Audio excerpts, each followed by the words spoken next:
Hello, my name is Marianne and I'm an alcoholic. I'd like to welcome you to Recovery in Action Life on Life's Terms.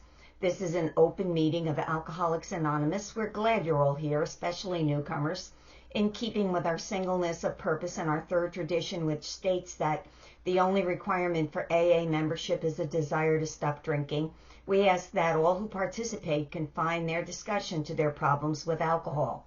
This is an open Big Book step study meeting where we discuss the 12 steps of recovery as they're written in the Big Book of Alcoholics Anonymous, with the focus on their application in everyday life and recovery.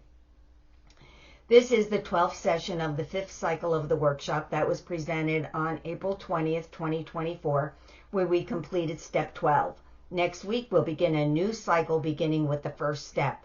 If you would like to contribute to the 7th tradition, you may do so using the QR codes displayed.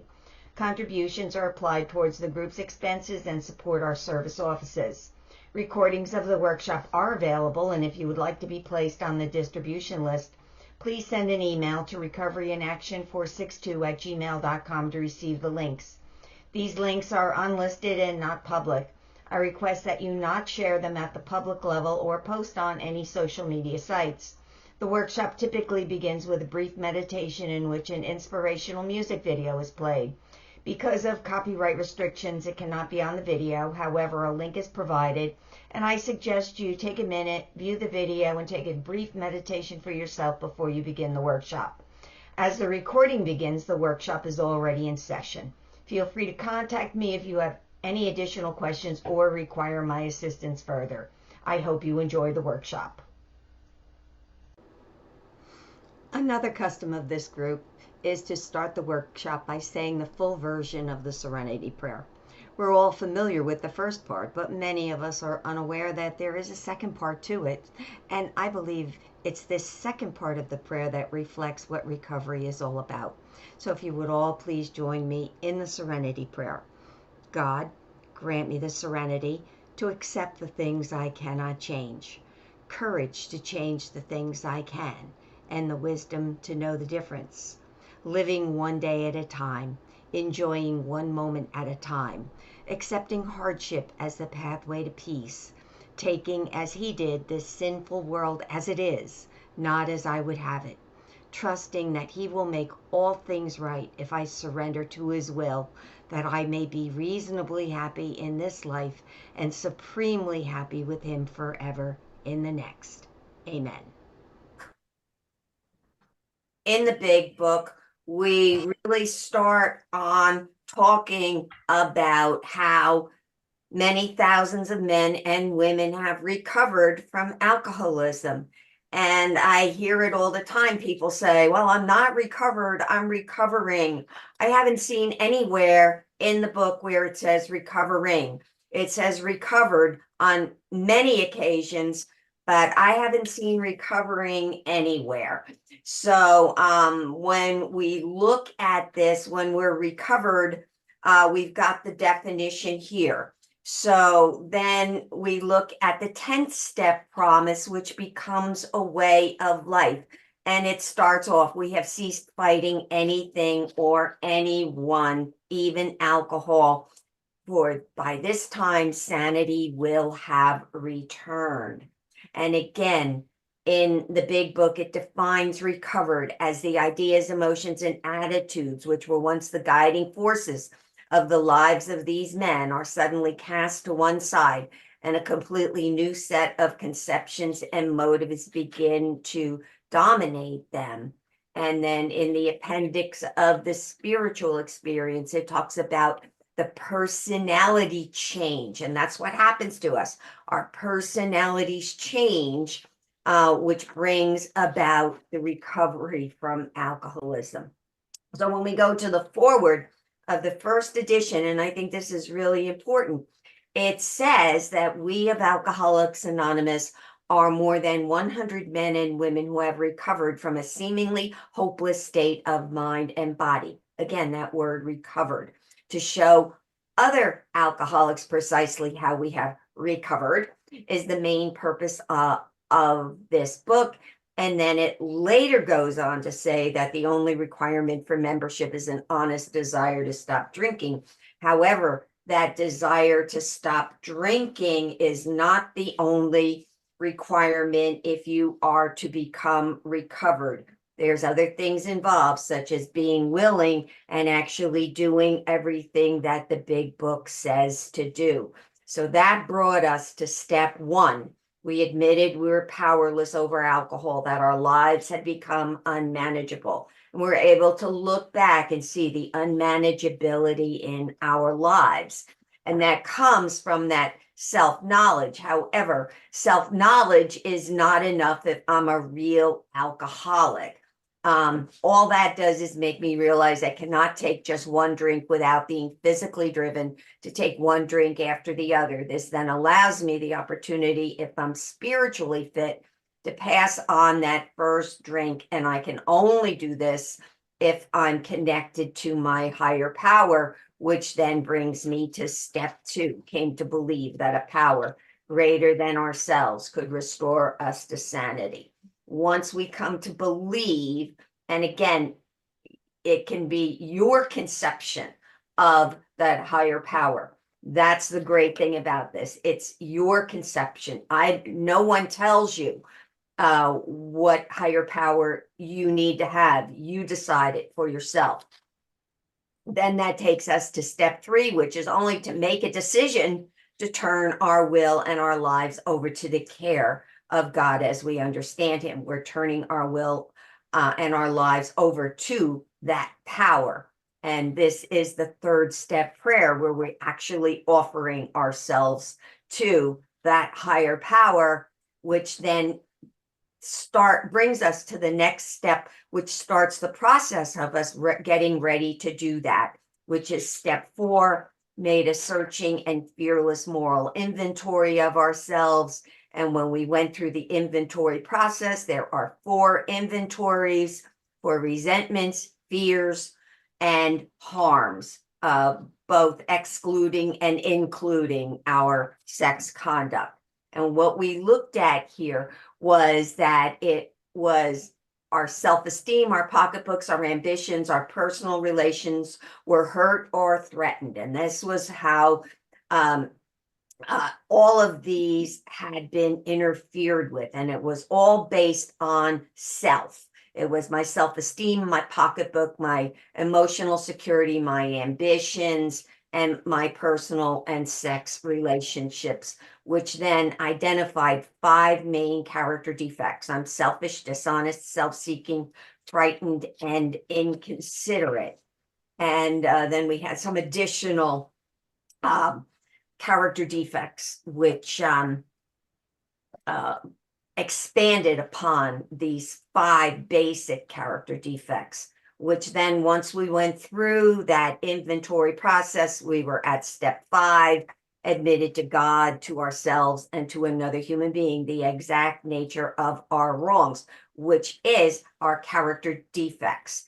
Then we were at step 6. We're entirely ready to have God remove all these defects of character, which then brought us to step 7, humbly asked him to remove our shortcomings.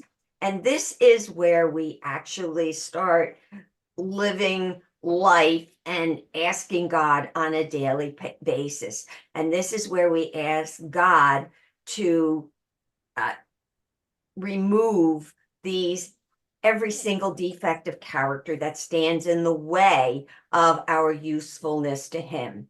Step 7 and the use of step 7 in step 10 teaches us not to react inappropriately to everyday situations that we misinterpret as threatening. Step 7 is what teaches us the things in our lives that are unmanageable, and they're all caused by our distortion of what's going on around us.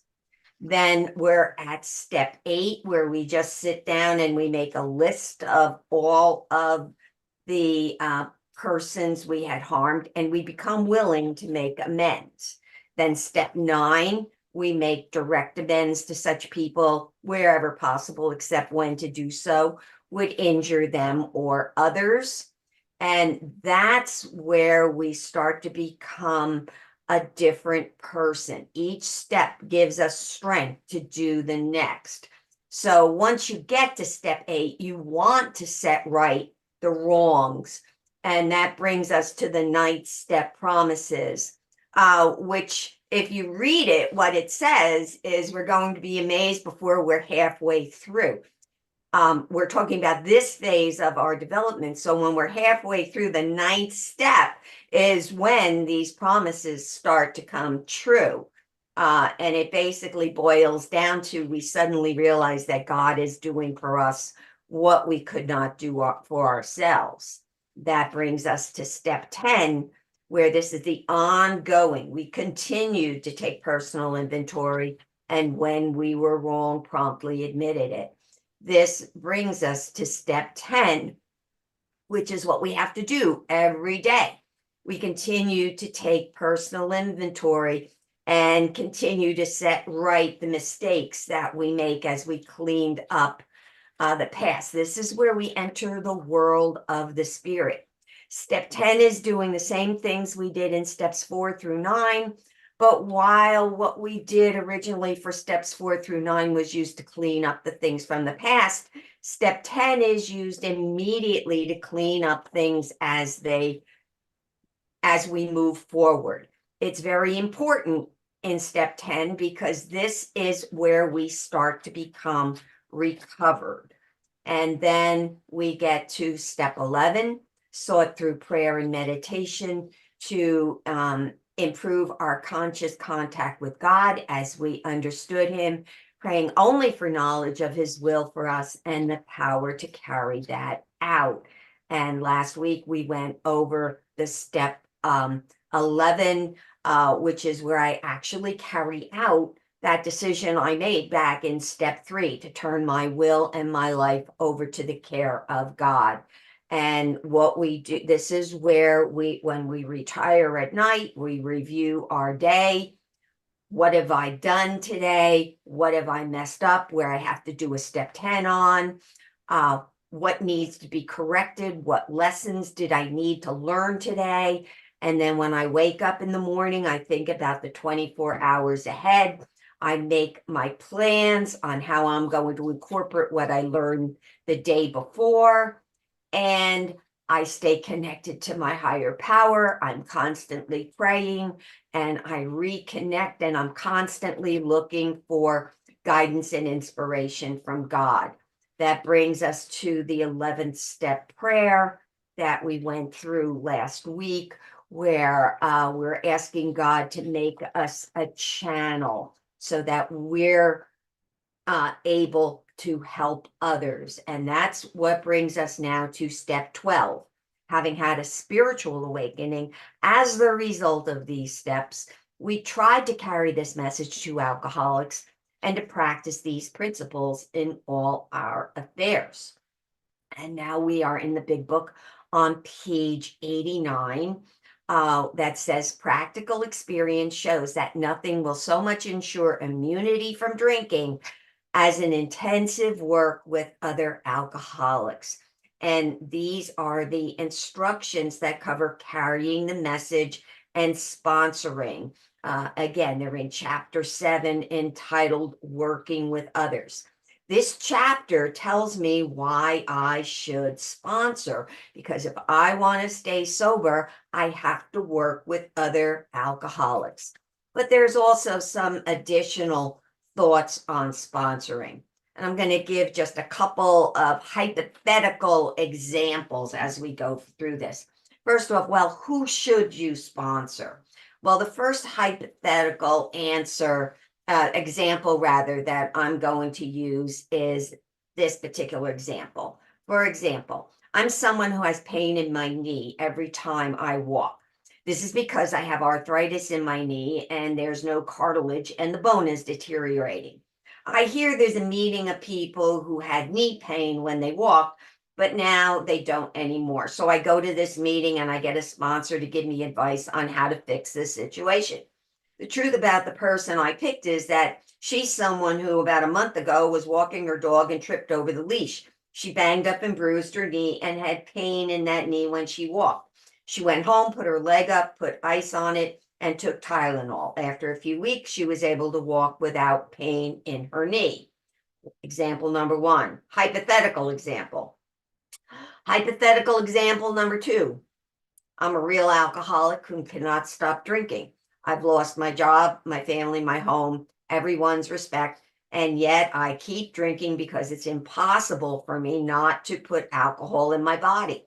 I go to AA, I get a sponsor. The truth about the person I picked is that he's someone who occasionally has a few beers, but on New Year's Eve, he went out with his friends and had 4 drinks. Then he and his friends decided to leave the party and go somewhere else. As he was driving, a police officer pulled him over and performed a breathalyzer test.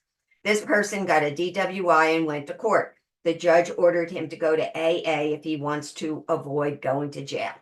Now, in both of these examples, these people, neither of these people rather have the same problem that I do, nor did they need to solve their problem the only way that will work for me.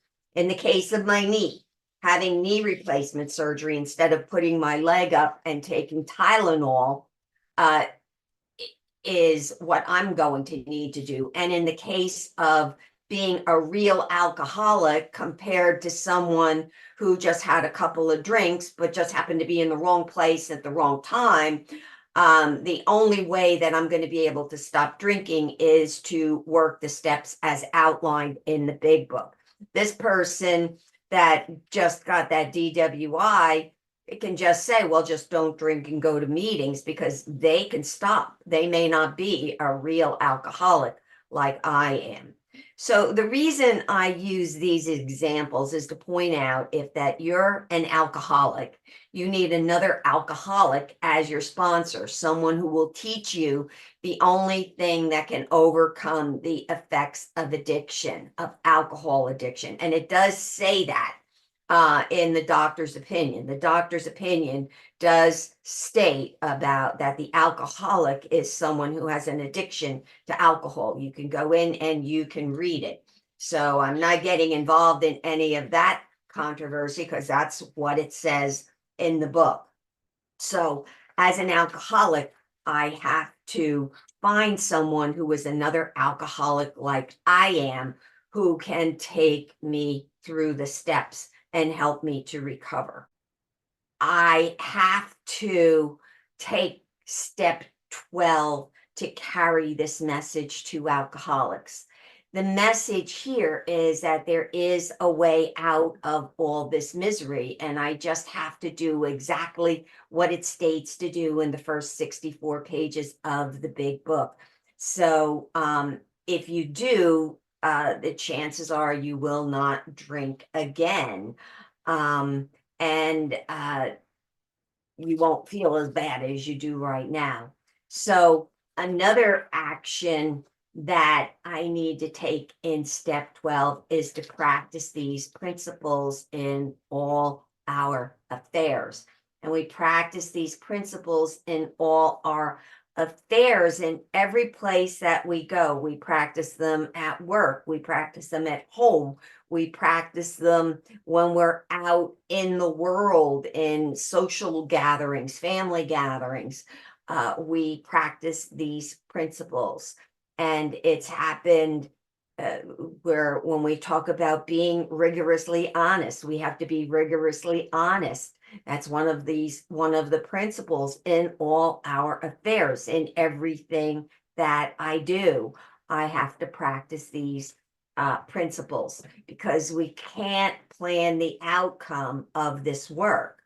The farmer, of course, cannot control his or her crops, but all they can do is till the soil, plant the best seeds, water the soil well, and nurture the crops as best as he or she can.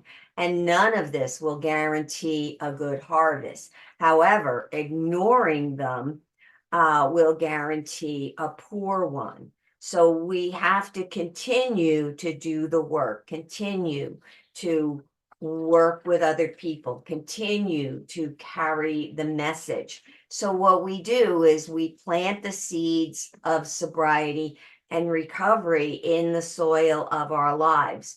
We water them with watchfulness and prayer, and we wait for things to happen in God's time, not our time. So when just to close out on the 12th step, I just want to leave you with Bill's words from page 164 of the big book, A Vision for You, which states, abandon yourself to God as you understand God. Admit your faults to Him and to your fellows. Clear away the wreckage of your past. Give freely of what you find and join us. We shall be with you in the fellowship of the Spirit, and you will surely meet some of us as you trudge the road of happy destiny. May God bless and keep you until then. Thank you so much for your participation. I hope you enjoyed the workshop, and if you have any questions, please feel free to contact me. And now, please join me in our closing prayer, which is St. Faustina's prayer for mercy. Eternal God, in whom mercy is endless and the treasury of compassion inexhaustible, look kindly upon us and increase your mercy in us, that in difficult moments we might not despair nor become despondent, but with great confidence submit ourselves to your holy will, which is love and mercy itself. Amen.